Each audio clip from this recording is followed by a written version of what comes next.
Cultiver des cellules pour produire de la viande sans élever ni abattre d'animaux. L'idée est en train de passer à la réalité.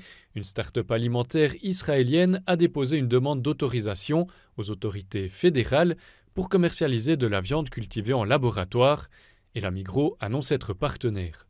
Du labo à l'assiette, il ne semble y avoir qu'un pas. Première cible de ce marché de niche, les restaurants haut de gamme. À la table de l'Ours à Presles, on est pourtant encore loin de cuisiner de la viande synthétique.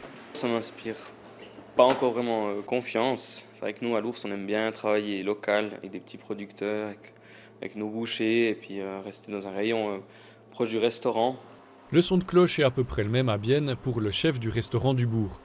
Dans la minuscule cuisine de cet établissement gastronomique, c'est quasiment inimaginable.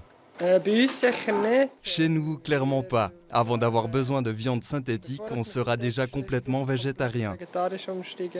Le restaurant de la vieille ville a plutôt tendance à réduire le nombre de plats à base de viande. Un point important pour Christian Ebi, c'est la qualité de ses produits. Alors un steak cultivé, non merci. Moi, personnellement, je n'en commanderai pas. Je préfère manger complètement végétarien, seulement des légumes. Je préfère nettement connaître le producteur ou la personne qui est derrière le produit. Même moi, je ne suis pas sûr que j'aurais hyper plaisir à manger ça, mais il faut, les mentalités changent et s'adaptent. Manuel Hotz imagine tout de même la viande cultivée comme une solution à la surconsommation de viande animale et aux importations lointaines. Dans tous les cas, il faudra encore attendre plusieurs années avant que ces produits de laboratoire ne finissent dans les supermarchés.